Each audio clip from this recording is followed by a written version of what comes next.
A lot of games that I absolutely love to play. To be fair, as a collective, I loved all our derby wins last year. All three of them were spectacular. The one at Old Trafford was obviously amazing, with us coming onto the pitch, getting booed, and then going on and taking the 3 points to the other side of Manchester was amazing. So those were my favourite parts of last season. The official Manchester City podcast.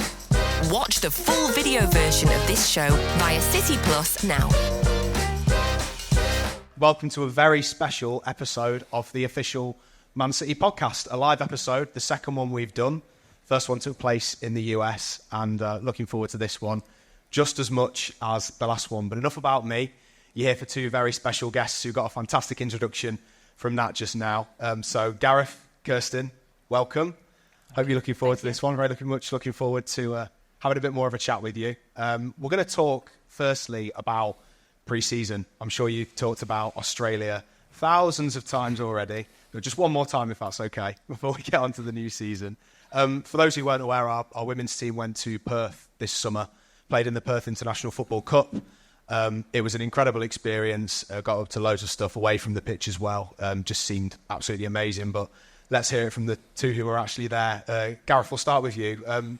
What is the pre-season experience like for a manager? Because I imagine you've been on it as a player, but how does it differ as a manager when you go out with the team? Yeah, firstly, good evening, everyone. Nice to see you all. I think, really contrasting. I think, obviously, when going back to my playing days, when I was coming back to pre-season, and particularly if we were going on tour, you were trying to make an impression to the manager. So it feels completely different now, obviously being a head coach, where your bigger vision is how are we going to win the league this season? How are we going to win competitions? So it starts with the bigger goal, and you work backwards from there. And what was really nice about Perth was it's the first time in 4 years in my time that we've been able to go away on a pre-season tour. So we were really grateful for that. And there was a lot of really solid contributions by everyone, but both at the club and obviously with the people out who invested in Australia for us. And obviously the guys were really well welcomed there. Obviously there was a lot of hoo-ha around Alana and Mary Fowler being Matildas, so there was real good glamour for those guys. But we were really very well welcomed. The facility was great. The hotel we stayed in was good. And like you say, I'm sure Kerstin will talk more about some of the furry animals that we actually got to meet. Well, yeah, I mean, Gareth mentioned there, Kerstin, about the opportunity of making an impression as a player. Do you feel like you managed to do that while you were out there? Yeah, definitely. No, You did. Yeah, good. Weight off my shoulder. No, we had two incredible fixtures for us to show what we can do, and also bond and gel as a team. I think we've had a lot of girls coming in, a lot of young girls coming in. So this trip was obviously about doing a lot of commercial stuff for the club, making sure that you can show what you can do as an individual, but also making sure that we as a team, as a collective, are well prepared for the league and for the Champions League, which we have next week. So yeah, no, it was an incredible experience. Yeah, absolutely. We'll get on to the Champions League a little bit later on, because as you said, very exciting games coming up on the horizon. You talked about pre-season and sort of making a tight-knit group from being in Australia. How important do you think it was for you, as Gareth mentioned, this is the first time the team's been able to go away for quite a few years. How important do you feel it was for you as a team to bond away from the pitch and be with each other 24/7 for 2 weeks? Very important. I mean, there were some girls who went to Abu Dhabi, I think it was in January, February this year. And to this day, they're still speaking about it. Unfortunately, I had to miss out because I was away with international camp. You had to go and play for Holland. I had to go and play for Holland. I was like, I would have loved to go to Abu Dhabi because they are still speaking about it. So it's so important for us. And we're obviously seeing each other every single day. So you'd think we'd get sick of each other, but that didn't happen too much. We had a lot of nice coffees because the coffee in Australia is just so nice, as some might know here. But as I mentioned, with a lot of new and young girls coming in, it was a good opportunity for us to embrace them and get them into the team and show them what we as a women's team are all about, and as well on the pitch with the way we play and the way we want to do things and how we want to win trophies this year, as well as off the pitch, and our values and the fun stuff we do together. So very valued. Brilliant. And for you, Gareth, watching those two games, Leicester and PSG, how important do you think they were to kind of maybe get some new concepts along, or even instill those existing styles into the new signings that Kerstin's mentioned? Yeah, very much so. I think just having that opportunity to be together and living in each other's pockets for kind of near on 2 weeks was priceless, really, because it just allows you to do so much more, and you get to know people more on a personal level than probably what we do on a day-to-day basis. So it was valuable for us as staff to be with the players, for the players to be with each other. And like you say, we had two really good games. I think obviously the PSG game was a nice kind of setup for next Wednesday's game against Paris FC. So of course, I think what you're looking for as a coach in those moments is to see the team bonding really well together on and off the pitch. I think certainly on the pitch, our performances were really good, considering we took a lot of very young players, probably similar to the men's first team when they went to the States. So that was great in that sense, and it shows that the academy are starting to do really good things, and they're supporting the first team environment really well. And then, of course, new signings, I think, is just the perfect time, really, for everybody to be together to forge those new relationships. Of course, some of the players we've signed would have links within the team. So Viv Miedema, as an example, would have known Kerstin previously from playing with the Dutch team. So Kerstin was delighted when Viv was coming, because she's now the loudest in the dressing room. Is that correct? Yeah, definitely correct. Yeah, loads of Dutchies. Yeah. So great experience, and really good pre-season for us to have, because it's really difficult. Obviously, we had players away at the Olympics. We had Lyra Alexandri, who went really far into the competition with Spain. So when she arrived in the first couple of days, literally arrived when we got there. Week left or something like that. Yeah, it's just great to have everybody together. I think a really brilliant thing, I'm not sure if you're aware, but every single player who went out to Australia, however young, however experienced, every single member of the squad got minutes, which I think is testament, as Gareth mentioned, to the academy and what they're producing right now, and also just the general ability that this squad has, which I thought was fantastic to see. Just talking about that PSG game very quickly, Gareth. On the face of it, you look at it and you say, 1-0 defeat, but maybe I've got my blue tinted spectacles on here, but I thought we dominated that game for large periods, and it was a real example of we can mix it with the best in Europe here. Did it feel like that to you? Were you pleased with what you saw from that PSG game in particular?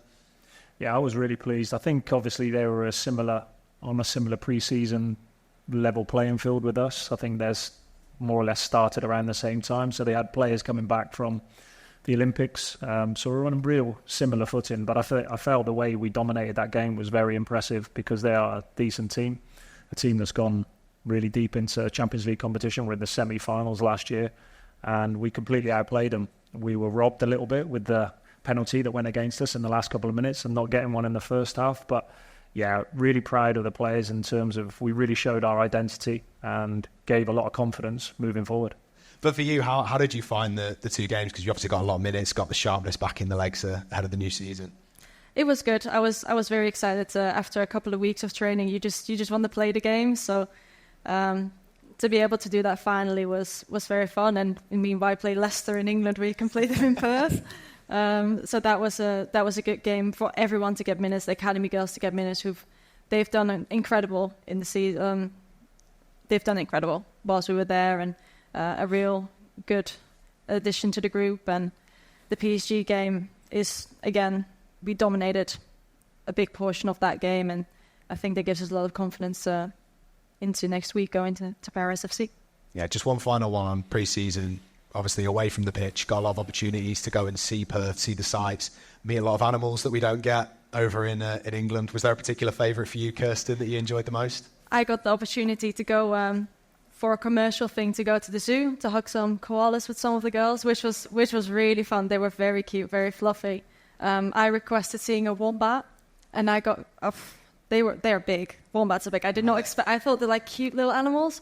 They are massive wombats. They were very cute. We were also planning to go to Rotnazaan to see some quackers, but unfortunately due to storm we weren't able to go. So maybe I'll have to come back someday and do that then. Just have to go back to Australia. What a shame. Oh. What a shame. I mean, if I have to. And then focusing on the new season, because obviously the point of pre-season is to get sharp, ready for the new season. Really exciting one, I think, given the success and the growth we had last season. This year feels like a real one to push on and hopefully get some silverware. Talking about the new signings, as you've mentioned, new faces coming in. How do you feel they've all settled into life so far at City? Very good. Obviously, we asked all the girls, "Have you got a new flat yet? Where are you living?" We've got nice the brunch places we can show you. But on the pitch, they've gelled in very well, and they've all been so eager to learn and eager to get into the system. And I think a good part about us as a team, but also Manchester City as a club, people come here because they love the way that we play and they want to learn the way that we play. And they've all been so eager and came in with so much enthusiasm. So yeah, I can give it nothing but praise. I think one player that's really stood out for me anyway over the last few weeks has been Alba Firgino, seeing how she's played.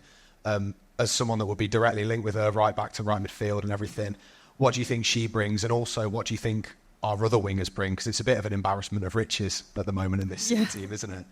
Yeah, we're very spoiled when it comes to our front three, but we've got a lot more incredible players, and I think Alba just adds a little bit of more spark. And I had high expectations of her because before she came in, we didn't really know who she was, and she obviously played in Japan. And we asked Yui, and he was like, "Yui, is she a good player?" And he was like, "Yeah, no, like Alba's really good." And if Yui says someone's really good, she is really good.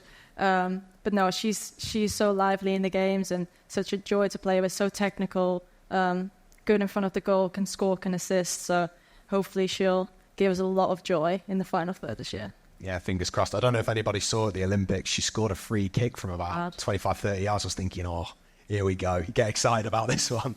So that was a good one.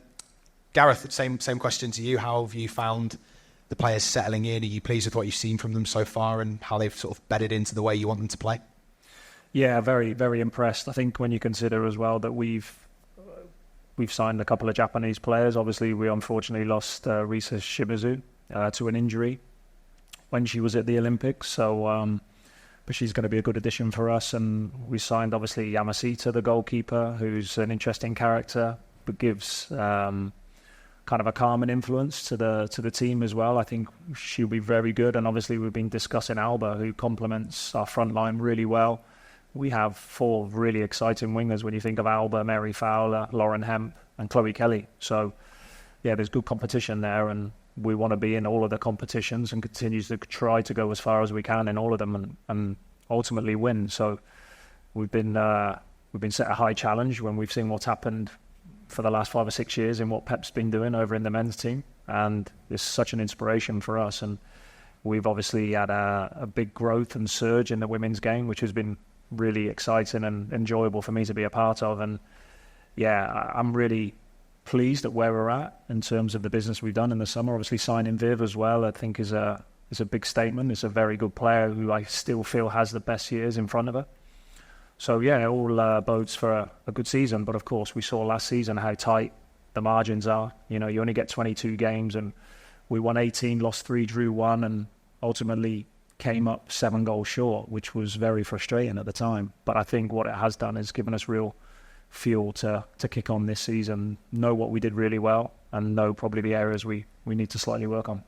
Yeah, I think there was always a confidence within the club of what this team was capable of last season, and a title push was expected. But maybe from an outside perspective, maybe we kind of surprised a few people in terms of that sustained push for the title. Do you think that, because that element of surprise is going to have been gone now, because we've had the best defensive record, broken the record for most wins in a season, matched our best ever points tally and so on, that element of surprise, do you think that's maybe disappeared this season and is going to maybe make things a little bit more difficult next season, Gareth?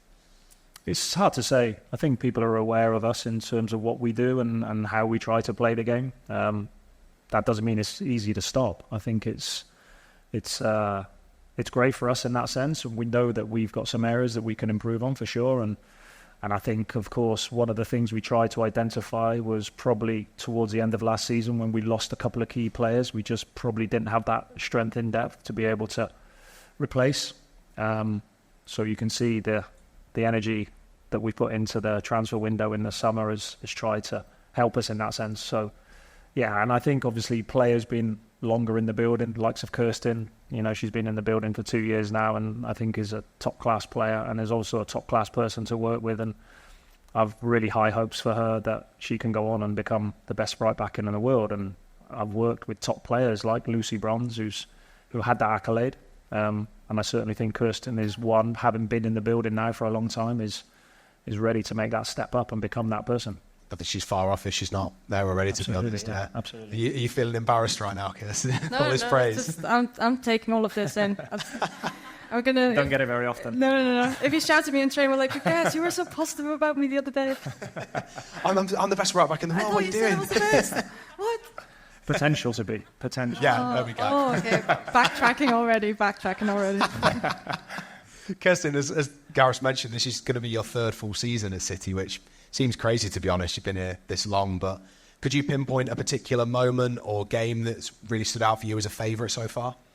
Well, a lot of games that I absolutely love to play. To be fair, as a collective, I loved all our derby wins last year. All three of them were spectacular. The one at Old Trafford was obviously amazing, with us coming onto the pitch, getting booed, and then going on and taking the 3 points to the other side of Manchester was amazing. So I think that those were my favourite parts of at least last season. Absolutely. I think the one that maybe doesn't get talked about as much was the Conti Cup one in January. And again, that was another incredible performance. And one of my favourite bits from it, I don't know if anyone's seen this, Kerstin was so important in the second goal, got to the byline, had a shot, and then Lauren just managed to get it. Yeah. But your celebration after to the fans just showed how much the derby clearly means to you and the whole team. Yeah, I mean, I've only been here for 2 years, but yeah, I just really love City so much, and with that comes a certain dislike for Manchester United. So if I can contribute to a goal which gets us the win, then I'm going to be absolutely buzzing about it. Absolutely. And the third derby was at the Etihad. We're lucky enough to be playing 3 games at the Etihad next season. The women's team playing Spurs in November, United again in January, and then big one against Chelsea in March. Kerstin, for you as players, we have a fantastic home record at the Joy Stadium. So how pleasing will it be to sort of be able to translate that to playing more regularly over at the Etihad next season? Amazing. I mean, you see obviously other clubs do, like Arsenal, for example, getting a high number of attendance in the Emirates. So, and I think we can do that with our team, with the way we're selling out the Joy Stadium at the moment, with the amount of people that are wanting to come and watch. They start coming from all over England, coming from abroad to watch us and to see us play, and seeing the attendance we've had over the last 2 seasons been so high. So hopefully we can get a sellout this year. That would be amazing. Yeah, it'd be incredible. Gareth, same question to you. Obviously, the home record is fantastic. You've talked about us making the Joy Stadium a fortress. How pleasing is it for you to hopefully be able to continue that unbeaten record that you've got at the Etihad so far, with a few more games next year? Yeah, I think it's exciting. Those games that you have at the Etihad, I've had 2 so far. Both have been in the derby, and they've been an amazing kind of spectacle. And I think the first one you played in, Kerstin, do you remember, in the December? Yeah. We drew 1-1. It would kind of felt like a bit of an alien kind of venue for us, whereas last season it felt a little bit more at home. Obviously we won as well and beat them 3-1, which was great. And I think the more often we can play there, the more normal it's going to feel. But that's not to say we really enjoy playing at the Joy Stadium. It's a fantastic venue for us, and like you say, we've really made it a fortress. This is something that I'm sure everybody in this room's wondering. What is it like to manage a City team that goes and does United 3 times in one season? Yeah, I mean, the game at Old Trafford, we had a red card, didn't we, late on, Laya? Yeah. So it was kind of like a bit edgy towards the end, but we were fairly comfortable in the game. We were by far the better team, and the same at the Etihad, same scoreline at the Etihad, winning 3-1. It's fantastic. Yeah, great occasions, to see the supporters there getting really behind the team and really enjoying the bragging rights. Absolutely. And just the final bit I wanted to talk about is the game next week, the Champions League, in a 2-legged qualifier. Hopefully, if we can get through that, back into the group stages. Kerstin, your first games for City were in the Champions League. How special is it going to be to be back in Europe's elite again with this team? So special, so special. And I'm so excited for this season, honestly. And with Paris FC, I think we got a good opponent, but I think if we play the way we do and go through what we did last year, I'm feeling very confident that we'll actually manage to get into the group stages this year. Absolutely. I think we went in as a seeded team, but I mean, Paris FC is probably the toughest draw we could have got. But I suppose the message is that if we play to our best ability, we're confident we can beat anybody. We'll have to make it work on the pitch, but again, if we focus on ourselves, I feel very good about it.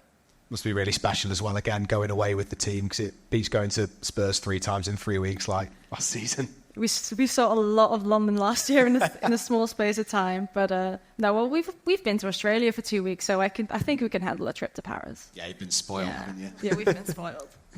Gareth, same to you. I mean, being back in the Champions League, it was something that was pinpointed last season, get back in Europe, so being there is about enjoying the occasion now, I assume. Yeah, absolutely. But we know that the stakes are so high on this home and away game, and we're coming up against an opponent who have history of knocking out big teams. So they knocked out Arsenal and Wolfsburg in this competition last season. So it's a tough opponent. But like Kerstin said, we have more than enough in our team to be able to push through to the group stages, because that's where we want to be. And we feel if we can get there, then that's just the start of it for us, because we feel we have a real opportunity to go really, really deep in this competition. Your first season as manager, we got to the quarterfinals and, I mean, ended up not quite getting past Barcelona, but by beating them, I think we broke an unbeaten record that was just ridiculous. Can't remember how much it was. How much of a bonus do you think that European campaign was to the domestic campaign? Because, again, we took the title race to the final day that year as well.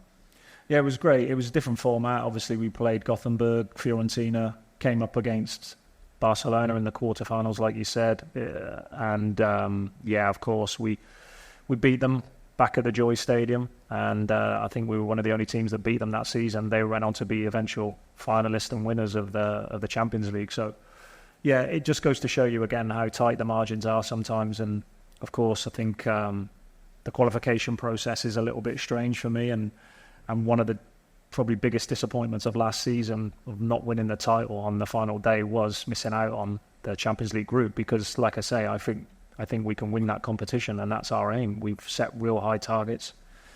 We want to win the league. That's really important to us. And we want to win the Champions League, and we believe we are building a team to be able to do that. Brilliant. Looking forward to it. Just finally, for both of you, thank you again so much for taking the time out of your busy schedules to come along. Probably the toughest question of the lot here. If you could describe how you're feeling ahead of the new season in one word, what would you go for? Gareth, we'll go with you first. Excited. Sorry. If you nicked it. Oh, my word. Excited, yeah. Yeah, fair enough, yeah. It's a good one to do, and you can both have it. Yeah. Kerstin, Gareth, once again, thank you so much for your time. Really enjoyed that. Thank you, everybody, for coming along and listening, and hope you enjoy the rest of the evening. The unbeatable official Manchester City podcast. Watch the full video version of this show via City Plus now.